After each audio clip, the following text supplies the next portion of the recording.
no haya puesto esa cláusula Sí, y este testamento sea nulo y sí, usted dijo que el testamento anterior sí, puede ser válido sí, y se hace la sucesión con ese testamento. Pero sí. mi pregunta va, en realidad, ¿por qué es así? Porque digo, por algo el testador hizo un nuevo testamento porque quiere que se dispongan en realidad sus bienes como es en el Nuevo Testamento y no en el anterior, o sea, no hay una voluntad. ¿Por qué habríamos de disponer de los bienes de un testamento que no quiere?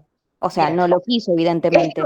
esto en los textos se llaman cláusulas superfluas o de superseguridad y pueden llevar a distintas problemáticas. Yo digo, para que seamos prácticos, si el testamento último dice revoco todo y no quiero nada, pero finalmente termina no siendo testamento, no es. Entonces ya ahí, aunque él dijera una voluntad, viste, que supuestamente sería la última, si le falta algún requisito, no vale como documento. Como, como documento por ahí sí, lo que no vale es como testamento. Entonces, vos ahí no tendrías una consideración fundada en lo que la ley te pide, que es que cuando revocas tenés que hacerlo por la vía testamentaria. Y para que sea testamento, tiene que tener todos los requisitos. Pero para que vos no te vuelvas loca, lo que los autores dicen es lo siguiente, porque si no es lógico, vos decís, bueno, no, pues si está diciendo que no en algo, que aunque no sea testamento, dijo que no, pareciera que lo que quedó vivo o subsistente no tendría que valer tampoco. Las cláusulas de supraseguridad, que Vélez decía que no están prohibidas, pero que tampoco, digamos, están aconsejadas, pueden llevar a situaciones no deseadas justamente por el testador. Y esto es, si hizo varios y después esa voluntad va a quedar revocada por propia decisión, lo seguro, para no tener ninguna aparición de un testamento no querido por esta voluntad mortis causa, sería destruir y cancelar todo. ¿Comprendés? Yo escribo 3 Sí. testamentos hológrafos. Me arrepiento, o digo en un testamento posterior o en un pretendido, pretendo que es un testamento y digo, todo lo que escribí antes no sirve y lo firmo y no lo fecho.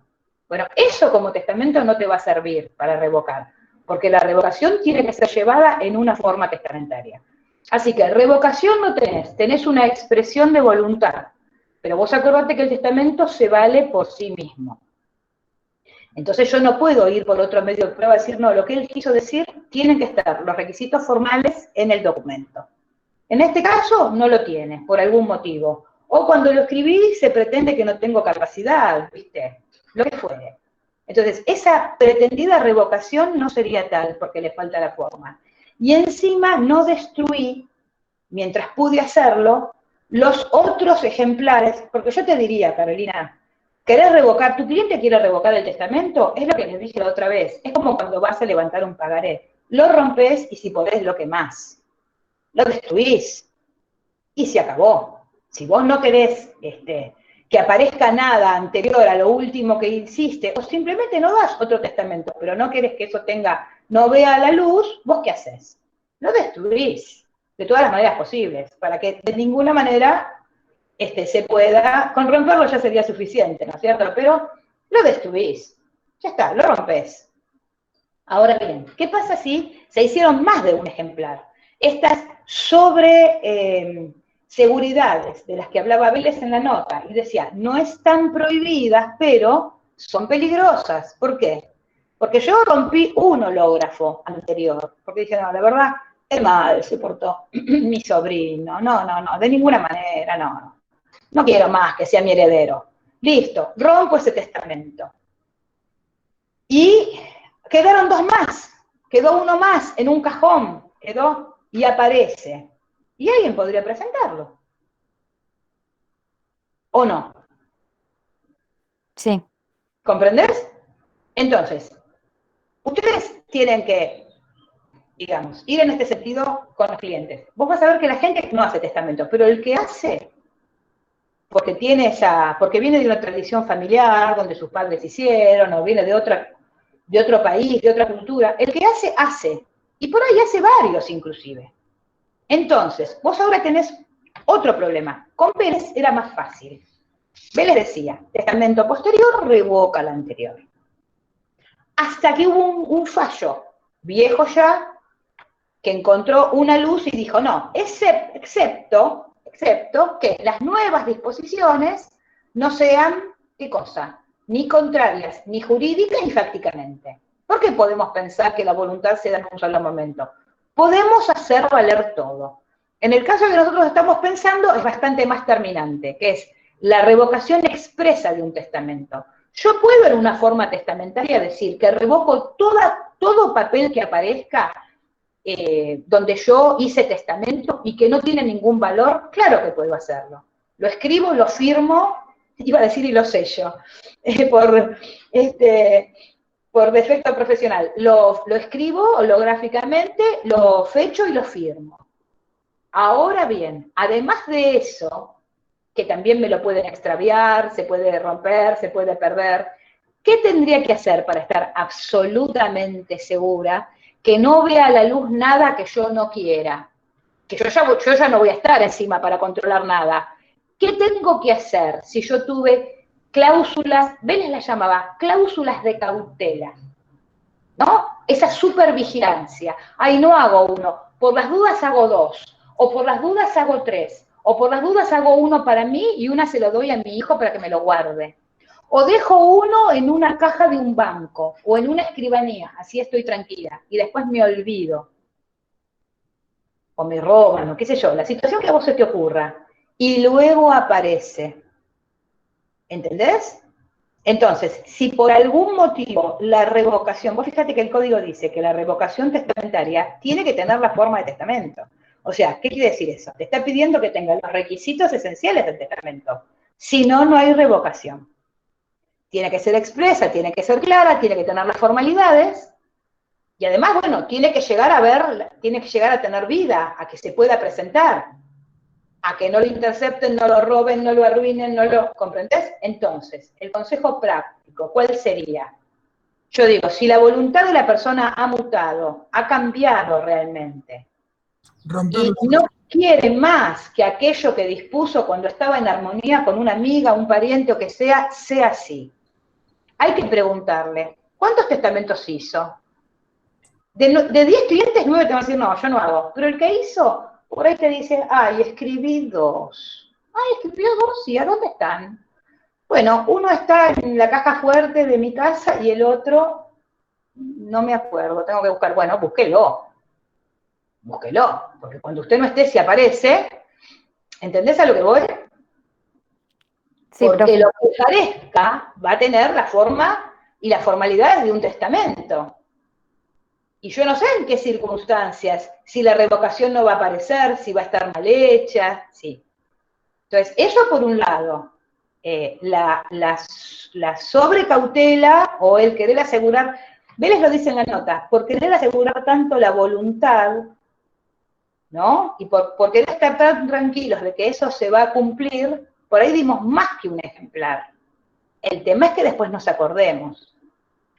¿Viste las contraseñas de las cuentas y de WhatsApp y de todo eso moderno que uno tiene? No, vos decís, bueno, yo cambio la contraseña y anoto la contraseña y me la anoto y la anoto, y después, ¿qué pasa con la contraseña? No la encontrás más y no la podés creer y no te lo acordás. Vos decís, pero no puede ser, probé con todo, no, perdí la cuenta, no la puedo recuperar, listo. Y te parece que eso no te vas a olvidar. Imagínate si haces más de un instrumento y lo guardás, y pasa el tiempo y te olvidás.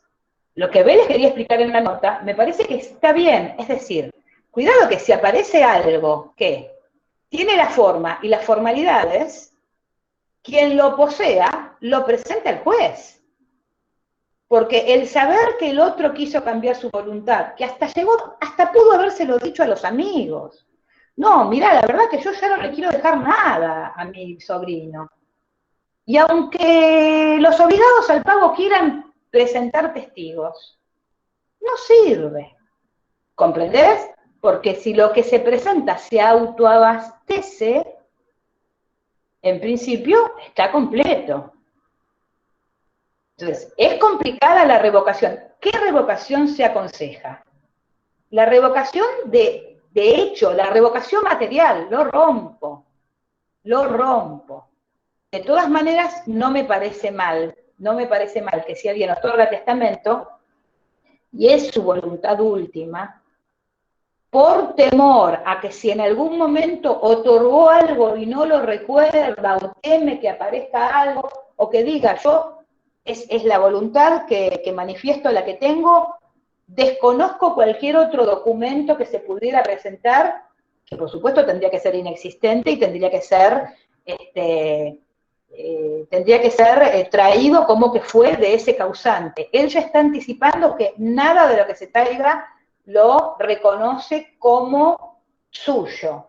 Ahora te pregunto de nuevo, dice todo esto, por algún momento, por algún motivo de requisito de formalidad, esto se cae. Y no es un testamento, por lo cual no hay una revocación expresa, porque esta sería expresa. Y aparece un testamento anterior. ¿Y la ley a qué tendría que darle validez? A lo que es realmente un instrumento que tiene todos los requisitos o algo que quiso hacer y no pudo.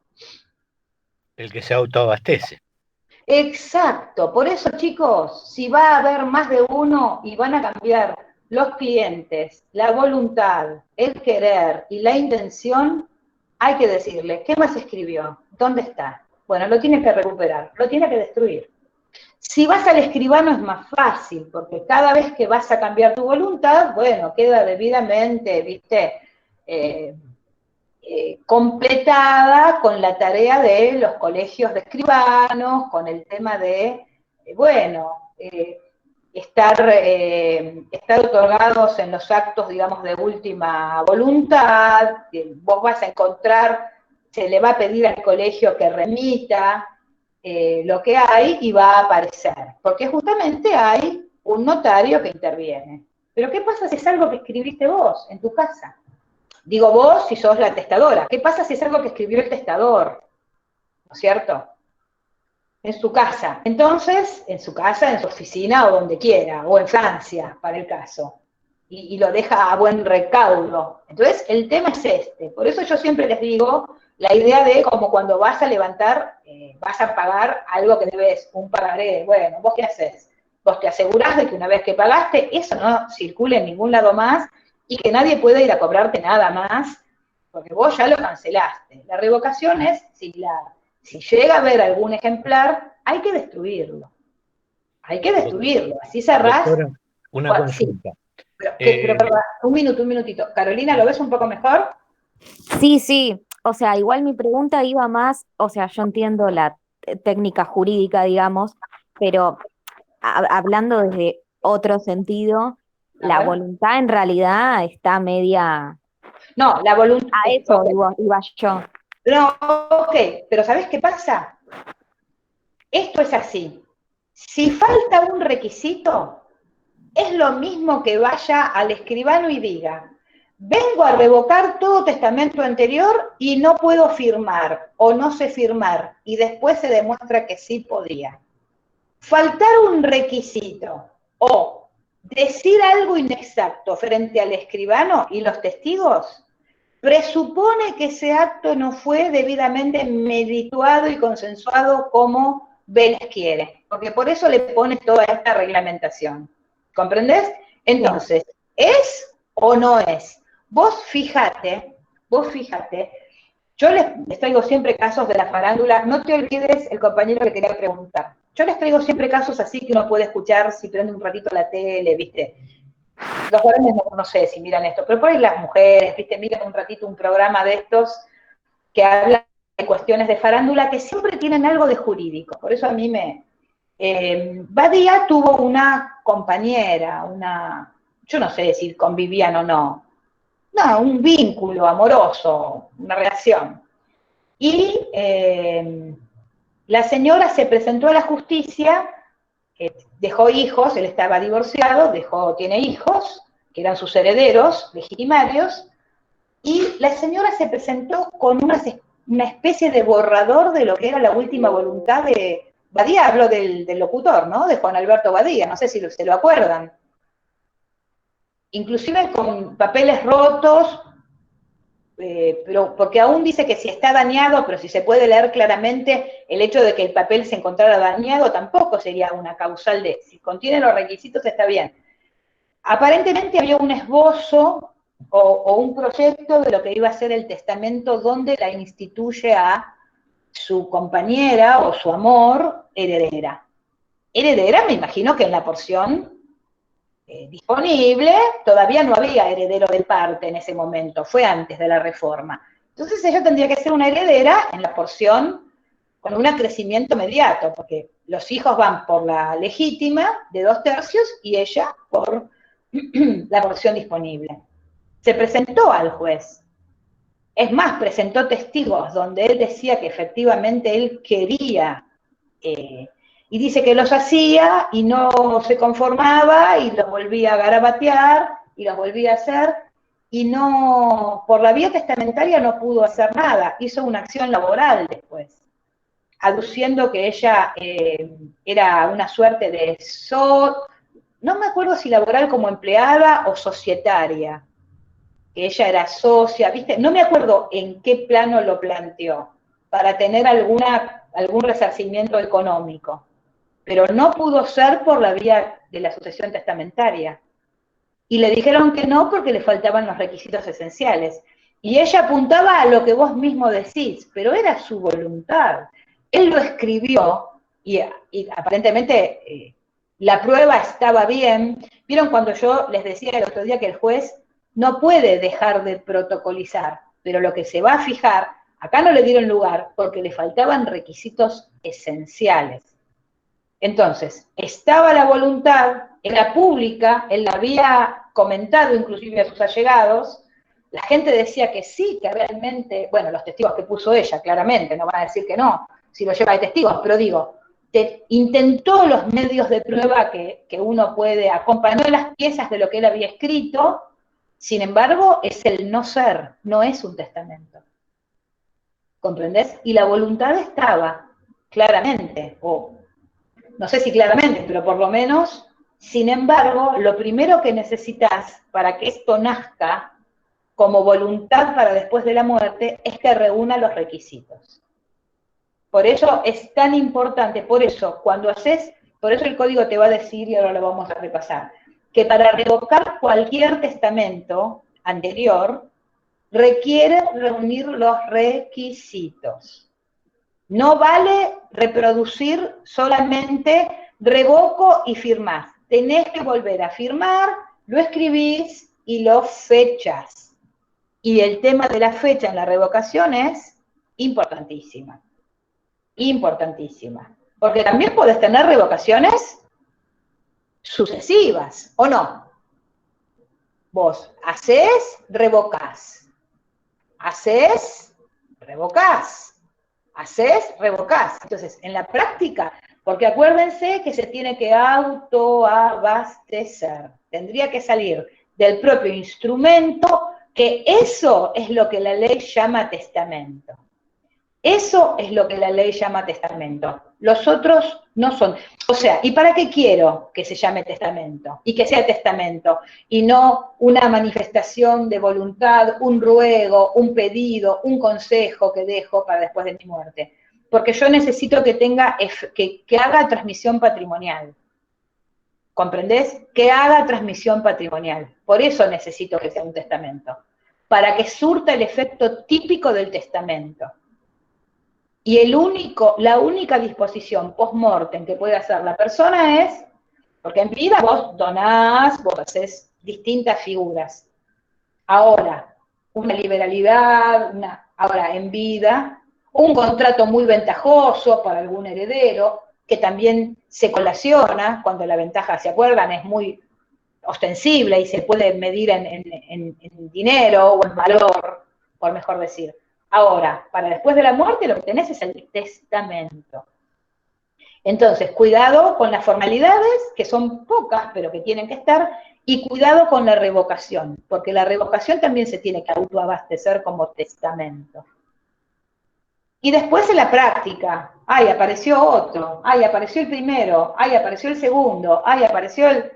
Entonces, el consejo es ser memoriosos, no dejar minado de escritos que uno nunca sabe, porque en cualquier momento van a la caja del banco o van a los papeles del escritorio y los papeles aparecen. O aparece un amigo diciendo, yo tengo en mi custodia, ¿comprendés? O su abogado, yo tengo en mi custodia lo que dejó fulanito. Entonces, memoriosos, aparte uno siempre piensa que no se va a olvidar de las cosas, ¿no es cierto? Uno dice, no, bueno, esto hace 20 años, ¿viste? ¿Qué sé yo a dónde guardó?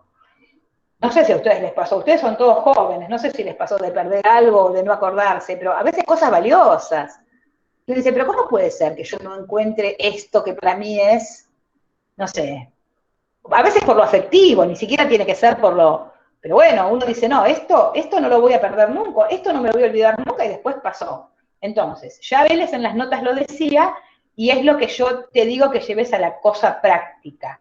No confiarnos en que va a haber una revocación posterior. Y si nunca nunca ve la luz esa revocación porque hay algún delito en el medio, ¿no es cierto? Porque hay un ocultamiento, porque hay una sustracción, porque hay un... Entonces, si realmente hay un ánimos de cambiar, hay que destruir toda voluntad que se... ¿Comprendes? Así no, me salió en español, ¿comprendes? Así no corres ningún riesgo. Esto es más una cuestión práctica, digamos. No corres... Práctica y también jurídica, porque donde aparece un testamento. ¿Comprendés? Sí, profe, gracias. Y si no me decís que sí, con todo lo que la batallé, con todo lo que la batallé, no, igual está bien que por ahí no lo veas, es cierto, uno dice, che, pero qué, a ver, el oral, ¿por qué no en el hecho de muerte poder decir como otras legislaciones, no, tal cosa, qué sé yo, lo escucharon más de 2 personas, listo, ya está. Y no, porque se requiere la forma escrita. Ustedes tienen un testamento que les pasa al doctor Posca, que es larguísimo, que habla de la capacidad de 2 hermanas grandes, muy mayores, donde una pareja de vecinos que las toman a su cuidado, dicen ellos, hay una prima de estas señoras que impugna el testamento por falta de capacidad de las testadoras, y los beneficiarios que justo eran los vecinos que eran los únicos que las veían, y eran los únicos que se ocupaban de ellas, y eran los que a la prima grande, una prima mayor como ella, que cuando la quería ir a visitar le decían, no te puede atender, no te puede ver, etcétera, etcétera, captación. Cuando la prima llega al juicio, ya están, porque quiere hacer una medida antes, pero ya estaban muertas las 2 primas, digamos, y el mismo demandado, que era este beneficiario, asistente, vecino, asistente, beneficiario, dice, por ejemplo, que él le ayudó a escribir parte del testamento porque el pulso de la señora, etcétera, etcétera, no sostenía la lapicera, etcétera, etcétera. Ahí mismo está reconociendo, esto termina con que las 2 tenían problemas físicos enormes, no veían, tenían problemas en el cerebro, tenían problemas con la sangre, o sea, claramente no estaban entendiendo lo que estaban haciendo, y este testamento fue una invención de estos 2 sinvergüenzas que lo único que hicieron fue aprovecharse de estas 2 pobres mujeres. Finalmente el testamento es declarado, llega a la cámara del doctor Posca, es declarado nulo. Es muy largo y es difícil de leer porque están todos los diagnósticos médicos, porque llaman a peritos de todas las disciplinas que las trataron y todos concuerdan con que ninguna de las 2, digamos, tenían la capacidad para comprender el acto, y aparte el demandado, él mismo escribe, yo digo, con qué cara y con qué tupé, que él acompañó con su mano el trazo para que pueda escribir la mujer, o sea, un delincuente, ¿viste? Un delincuente. Pero bueno, pero ahí porque tuvo mucha mala suerte, porque tenía todo en contra.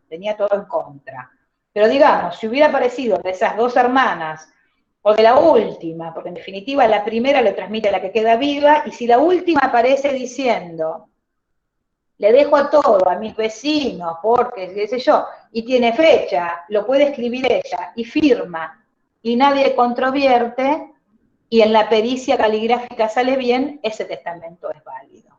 ¿Comprendés? Y si fue escrito a punta de pistola o bajo amenaza de que no te doy de comer ni de tomar si no me escribís esto, y nadie lo puede probar, lamentablemente también. ¿Comprendés, Carolina? Sí, profe. Así que el tema de la voluntad es un tema. Chicos, si les parece bien, para organizarnos para la próxima y para darle un cierre a esto, les pido por favor, vayan a repasar el 2278, que les habla de heredero y legatario. Nosotros lo vimos en una placa hace muchas charlas esto. Habíamos hecho una especie de placa de PowerPoint con esto. Heredero y... En realidad debe ser la primera charla, porque empezamos con el 2277, que era la apertura de la sucesión. En esa misma placa, en el 2278, heredero y legatario. Entonces dice, se denomina heredero a la persona a quien se transmite la universalidad o una parte indivisa de la herencia. Legatario al que recibe un bien particular o un conjunto de ellos. ¿Vieron el uti singuli que aunque sea varios, la singularidad es que es el conjunto de esos bienes? Herederos instituidos, y acá viene la novedad. Y esto no me pregunten porque no lo sé y no lo entendí y no lo voy a entender nunca. Me resisto. No, tratamos de entenderlo, pero me parece que es contrario a la naturaleza de lo que uno viene haciendo. Tenés herederos instituidos universales, que son los que nosotros sabíamos con Vélez, que son los del 2486. Los herederos instituidos sin asignación de partes suceden al causante por partes iguales y tienen vocación a todos los bienes de la herencia a los que el testador no haya dado un destino diferente. ¿Entienden? No aparecen legados, no aparece nada raro, entonces, en principio, estos son universales. Aunque haya más de uno, van sobre la universalidad. Y si se caduca la posibilidad de que acceda el coheredero, el otro acrece. Por eso son universales. Y después tienen lo que no entendimos todavía. Heredero de cuota. Este es el legatario de cuota de Vélez, que ya era un trastorno. Ahora la complicaron más, porque ahora dicen heredero de cuota. No entiendo. Y dice, los herederos instituidos en una fracción de la herencia no tienen vocación a todos los bienes de esta, excepto que deba entenderse que el testador ha querido conferirles ese llamado para el supuesto de que no puedan cumplirse por cualquier causa las demás disposiciones testamentarias. O sea, sería una especie de heredero, primero de cuota, con una eventualidad de acrecimiento por si pasa algo, y las otras vocaciones se resuelven y el causante les permite este acrecimiento. Es el 2488, rarísimo. Esta rara avis de heredero de cuota solo lo van a encontrar en la sucesión testamentaria. No existe en la vintestato. Rarísimo. Y ya para terminar, así los dejo tranquilos, por favor, del 2494 en adelante, al 2510, por favor, lean los títulos de los distintos legados. Van a ver que algunos ya hoy hemos mencionado. Así la última clase repasamos bien. Y fíjense si del capítulo de legados hay algo que no entiendan. Que ustedes lo lean, se parece mucho en general a las obligaciones, excepto dice en lo que este título disponga lo contrario, pero ustedes van a ver que los va a recordar, los va a llevar a cuando hicieron obligaciones, por el legado alternativo, por el legado de cosa, ¿cuál otra puede ser? Legado de cosa ajena, por el tema de la evicción del legado. Hagan por favor una lectura ustedes de esto que luego volvemos. Y por favor, y ya sí, ahora los dejo tranquilos, es poco, es corto, es del 2511 al 2522, 10 artículos para volver a ver y a ordenar y organizar lo que es revocación y caducidad de disposición testamentaria. Vuelvan a repasarlo ahora desde el código, así. Algunas cosas hemos podido mencionar, no todas claramente, así cualquier duda o cuestión para la próxima o para la clase de repaso lo podemos cerrar. O sea, que lean estos dos capítulos, estos dos títulos cortitos, no son tantos artículos, y elijamos, por favor, lean ustedes, anticípense con el testamento de San Martín, no, ya lo vimos, de Gardel, que es corto, e introduce la figura de la albacea. Lean, por favor, el testamento de Gardel, así lo comentamos todos juntos, y elijan de la lista, y fíjense, aquellos fallos que todavía no vimos para nada, y hagan una lectura previa, así en la clase que falta y la de repaso podemos agotar todos los fallos de la lista. Y la pregunta sería, ¿todos disponen la lista que dimos? En todo caso, si ustedes tienen un grupo o algo que se pueden comunicar y lo puedan subir, así yo no lo subo oficialmente a la página porque esto varía todos los cuatrimestres. Entonces quisiera que sea una comunicación entre nosotros. Y si no, yo creo que ustedes tienen mi WhatsApp, eventualmente me pasan, me hacen un escritito de WhatsApp y yo se los reenvío. ¿Está bien? A cualquiera de ustedes. Pero creo que fue dada, ¿no? Creo que la dimos. Así que a la compañera que no la tenía, por favor, que la puedan ayudar, así tiene la lista. Entonces, repasen sobre cosas que ya vimos, van a ver que es poco, porque mucho de esto se dijo y se anticipó. Lean Gardel, que es cortito y es fácil, no van a tener problema, y cualquier duda lo vemos, y eso lo van a completar en la clase de albacea. Y por favor, una vista ya a los fallos. Yo digo que también a los que vimos hagan una síntesis de qué se trata el fallo, qué se discutió y cómo se resolvió. También el fallo de la bolsa de polietileno, también el fallo de la heredera del derecho real de habitación y la hijastra, ¿sí? Vayamos haciendo todo así después se pueden pasar inclusive o pueden usar una punta, resumen o como se llame, para poder tenerlo actualizado. ¿Les parece bien? Bien, doctora. Excelente, ¿Listo? doctora. Bien, doctora. Sí. Gracias por todo. Buen fin. Chicos, gracias. Buena semana. Buena semana. Del padre a los compañeros. Eso. Buen fin de semana y felicidades.